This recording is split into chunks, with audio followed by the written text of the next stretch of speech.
जानकारी दे रहे हैं, डॉक्टर शाहीन के घर पर मौजूद है। एक और बड़ी खबर, लखनऊ में आतंकी डॉक्टर नेटवर्क की तलाश जारी है। UP ATS Jammu Kashmir police की छापेमारी चल रही है अलग अलग जगहों पर। लालबाग सहित कई और ऐसे इलाके हैं जहां इस वक्त छापेमारी चल रही है। लेडी आतंकी डॉक्टर शाहीन, परवेज के ठिकानों की तलाश इस वक्त चल रही है। तो ये बड़ी खबर, डॉक्टर शाहीन और परवेज। आपने उसके पिता की भी बाइट सुनी होगी जिसमें पिता कह रहे थे कि शाहीन मेरी बीच की बेटी है और उसके बाद है परवेज।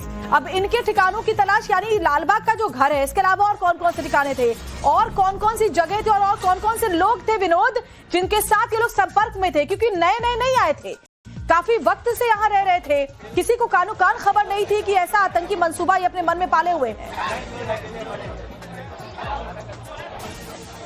बिल्कुल बिल्कुल वाजिब सवाल भी है, क्योंकि केवल शाहीन अकेले ऐसा कर रही थी या उसके साथ कुछ और लोग की इन्वॉल्वमेंट यहाँ पे थी, ये बड़ा सवाल है। और इसीलिए जो है अब यूपीएटीएस जो है उसके घर पहुंचेगी, जो जिनकी पुलिस है वो पहुंचेगी और पूछताछ करेगी। लेकिन आपको बताएं कि जिस तरीके से जो उसका बड़ा तीसरा नंबर का जो भाई है, इससे छोटा, चूंकि दूसरे नंबर पर पहले नंबर पर दूसरे नंबर पर जो है शाहीन है और तीसरे नंबर पर परवेज है, तो परवेज के ठिकाना जो है वो मड़ियाव है, आईएम रोड पर, वहां रहता है। एटीएस की टीम वहां गई थी, वहां पर रेड किया था। इतना ही नहीं, एटीएस की एक टीम जो है इंटीग्रल यूनिवर्सिटी भी गई थी जहां पर वो काम करता है। हमारे पास जो जानकारी है उसके मुताबिक जो यूनिवर्सिटी का प्रशासन है वो कह रहा है कि 4 महीने पहले ही परवेज को नौकरी से हटा दिया गया था, वो नौकरी पर नहीं था। लेकिन उसके पिता से जब हमारी बात हो रही थी तो उसके पिता ने हमसे साफ कहा कि वो अभी भी इंटीग्रल यूनिवर्सिटी में ही काम करता है। तो पिता का दावा है कि उनका जो छोटा बेटा है परवेज, वो इंटीग्रल यूनिवर्सिटी में काम करता है और वहां पर लगातार जो है पुलिस जो है उससे पूछताछ करके जानकारी इकट्ठा करना चाहती है। मेरे पास जो जानकारी है सोर्सेज के हवाले से, पुलिस ने परवेज को बाकायदा डिटेन किया हुआ है। अब पुलिस जो है वो उसके फादर के घर पहुंचेगी और वहां भी उसके फादर से पूछताछ किया जाएगा। आखिर इतने सालों से क्या कोई कांटेक्ट उनका हो पाया या नहीं हो पाया। जो उसके फादर कहना कि कुछ दिन पहले उनकी बात जो है वो जरूर शाहीन से हुई थी, लेकिन वो ऐसा कुछ कर सकती है उस पर उनको यकीन नहीं हो रहा है। लेकिन अब जो खुलासे हुए हैं, जिस तरह के सबूत मिले हैं, वो दिखाते हैं किस तरह से उसकी इन्वॉल्वमेंट थी और जैश ए मोहम्मद जैसे आतंकी संगठन से उसके लिंक जुड़ रहे हैं। तो ये दिखाता है कि मुजम्मिल के संपर्क में आने के बाद शाहीन ने कैसे इस पूरे नेटवर्क को एक तरह से आगे बढ़ा रही थी और कैसे रिक्रूटमेंट का जो प्रोसेस था महिलाओं को खासतौर पर, उसके लिए वो इस भूमिका में थी। चूंकि खुद शाहीन एक डॉक्टर है, इलाहाबाद से उसने डॉक्टर्स की पढ़ाई की हुई है। कहा यह भी जा रहा है कि कानपुर में भी उसने जो है एक मेडिकल कॉलेज में नौकरी की थी, जिसके फादर ने बताया। लखनऊ के मेडिकल कॉलेज में उसने नौकरी की बात उन्होंने की है कि बतौर असिस्टेंट प्रोफेसर उसने काम यहाँ पे किया था। तमाम जो फैक्ट्स उसके फादर ने हमें बताए हैं। अब उन्हीं फैक्ट्स को लेकर एटीएस और जम्मू कश्मीर की पुलिस को उससे पूछताछ करेगी। जो बयान शाहीन ने दिए, उन बयानों से इनके फादर के बयानों का मिलान भी कराया जाएगा ताकि फैक्ट पता चल पाए कि आखिर एग्जैक्टली कितना कौन सच बोल रहा है। जिस तरीके से अभी तक जानकारियां मिल रही हैं, जिस तरह की सबूत अभी मिले हैं कि उसकी जो AK-47 मिला था, वो कार जो थी वो शाहीन की ही थी। तो ये कहीं ना कहीं दिखाता है किस तरीके से जो है बड़ा नेटवर्क यहाँ पर था और किस तरीके से पूरा नेटवर्क जो है यहाँ पर काम कर रहा था और शाहीन किस तरह से उस नेटवर्क का हिस्सा थी। अब बड़ा सवाल ये कि क्या शाहीन सिर्फ हिस्सा थी या वो भी इस नेटवर्क का मास्टरमाइंड थी या उसकी भूमिका इसमें थी। तो ये तमाम सवाल है। देखिए किस तरीके के अभी भी एक बार परिवार वालों से पूछताछ होगी, टीम वहां पर मौजूद है। विनोद, आगे भी अपडेट्स आपसे लेंगे, आप वहां बने रहिए क्योंकि एक और बड़ी खबर सामने आ रही है। दिल्ली ब्लास्ट में फिदायीन हमले के पैटर्न की खबर सामने आ रही है। I-20 कार की ओनरशिप कई बार बदली गई। बताया जा रहा है कि अब तक 4 लोगों को ब्लास्ट वाली जो कार थी I-20 वो बेची गई। धमाकों के तरीकों पर पुलिस की जांच जारी है, इस पैटर्न पर जांच जारी है। रेड फोर्ट के पास हुए धमाके की जांच में पुलिस को कई अहम सुराग मिले। जांच में यह भी सामने आया कि जिस गाड़ी में धमाका हुआ उसकी ओनरशिप बार बार बदली गई। आतंकी हमलों में इस्तेमाल होने वाला ये देखिए बहुत आम तरीका है ताकि जो असली ओनर है वहां तक पहुंचने में थोड़ा वक्त लगे, मुश्किल हो। आत्मघाती कार बम धमाके के लिए आतंकी अक्सर ये तरीका अपनाते हैं और इसीलिए देखिए जितने भी अब पुरानी कारें बेचने खरीदने वाले जो रिटेल ओनर्स हैं, उनसे हाल के दिनों में उन्होंने क्या कश्मीर में या कहीं और इस तरह से कोई संदिग्ध गाड़ी बेची है, उसकी पड़ताल की जा रही है। एक रिपोर्ट देखिए ग्राउंड जीरो से हमारे सहयोगी की। दुनिया भर में अब तक जितने भी फिदायीन हमले आत्मघाती बॉम्बर्स के द्वारा किए गए हैं, उनमें जिन गाड़ियों का इस्तेमाल किया जाता है, ये पैटर्न देखा गया कि उन गाड़ियों की ओनरशिप बार बार बदलती रही है। राजधानी दिल्ली के लाल किले के ठीक सामने हुए कार धमाके में भी कुछ इसी तरह की साजिश और प्लानिंग का पैटर्न जो है वो देखने में सामने आया।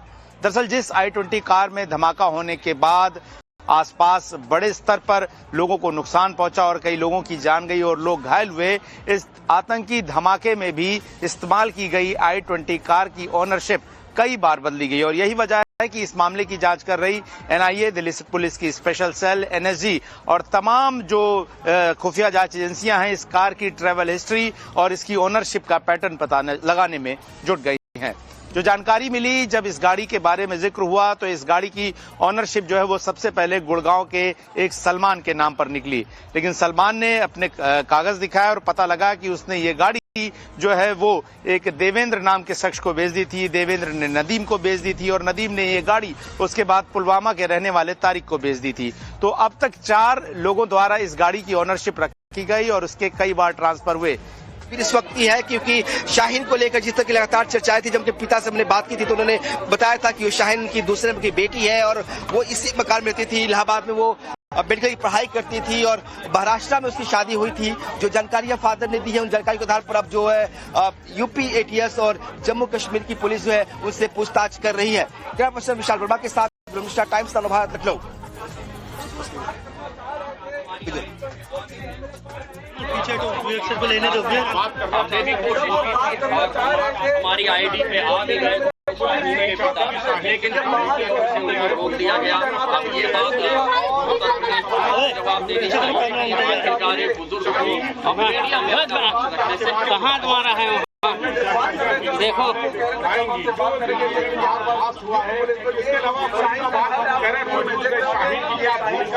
और विनोद हमारे साथ जुड़े हुए। विनोद, गहमा गहमी वहां पर नजर आ रही है। वहां पुलिस की टीम इस वक्त डॉक्टर शाहीन यानी कि इस डॉक्टर आतंकी गैंग के एक मुख्य सदस्य उसके घर पर मौजूद है। क्या चल रहा है वहां पर, क्या अपडेट्स वहां से विनोद? बिल्कुल, देखिए तस्वीरें आपको दिखाता हूँ सीधे। देखिए किस तरह से जम्मू कश्मीर की पुलिस जो है वो अंदर पहुंची है। कुछ देर पहले ही कुछ सेकंड पहले ही जम्मू कश्मीर की पुलिस यहाँ पहुंची थी। यूपी ATS के अधिकारी यहाँ पहुंचे थे और साथ में यूपी पुलिस के जवान जो है बाहर सुरक्षा के लिए खड़े हैं। तो अंदर इस वक्त जो है वो जम्मू कश्मीर की पुलिस मौजूद है और जो सवाल कुछ देर पहले हम लोगों ने शाहीन के पिता से किया था उन्हीं कुछ सवालों के और वैसे ही कुछ सवालों के जवाब जो है अब ATS जो है उनसे पूछताछ करेगी। और जम्मू कश्मीर पुलिस जो है जिसने शाहीन से पूछताछ की है वो उस कन्फ्रंट करने की कोशिश करेगी ताकि फैक्ट जो है वो सामने आ पाए। तो अब जम्मू कश्मीर की पुलिस यहाँ पहुंच चुकी है, ATS की टीम यहाँ पहुंच चुकी है और लगातार जो उसके पिता है उनसे पूछताछ हो रही है। तो एक तरह आप कह सकते हैं कि इसी घर के अंदर शाहीन के पिता से यूपी ATS और जम्मू कश्मीर की पुलिस इस वक्त पूछताछ कर रही है और लगातार ये कोशिश की जा रही है कि ये जो बयान शाहीन ने दिए हैं पूछताछ में उससे इनको कन्फ्रंट किया जाए। हालांकि इनके पिता ने कबूल किया है कि शाहीन उनकी बेटी है और वो इलाहाबाद में मेडिकल की पढ़ाई करती थी। उसकी शादी महाराष्ट्र में हुई है, लेकिन किससे हुई है वो ये नहीं बता पा रहे थे। उनका ये भी कहना था कि परवेज जो है उनका ही बेटा है, तो 3rd नंबर का बेटा है और वो लखनऊ के इंटीग्रल यूनिवर्सिटी में काम करता है।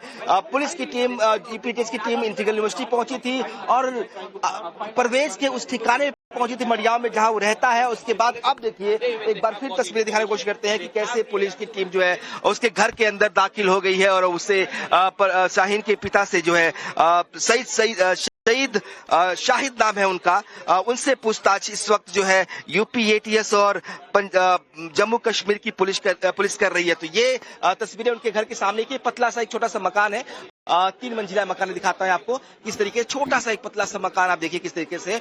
इसी मकान में परवेज के शाहीन के पिता जो है वो रहते हैं। उसका जो बड़ा भाई है वो भी इसी मकान में उनके साथ रहता है और अभी जो है जम्मू कश्मीर की पुलिस और यूपी ATS की टीम अंदर दाखिल हुई है और उनसे लगातार पूछताछ करी है।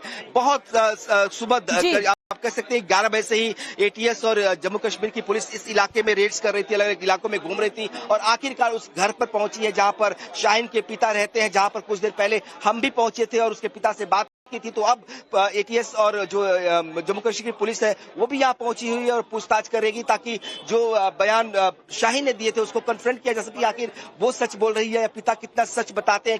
क्योंकि माना जा रहा है कि अगर बेटी उसमें इन्वॉल्व है तो क्या उसके बारे में पिता को जानकारी है या नहीं है। ये एक तरह से कह सकते हैं कि इसको लेकर भी एक संशय है। हो सकता है कि पिता को उसके बारे में जानकारी हो या नहीं भी हो सकती है, लेकिन अब एक जब पूछताछ उनसे होगी और जो बयान शाहीन ने दिए हैं उसको जब उनका जब मिलान किया जाएगा तो शायद फैक्ट सामने आ पाए। लेकिन इस वक्त जो है एक बार आपको फिर से तस्वीरें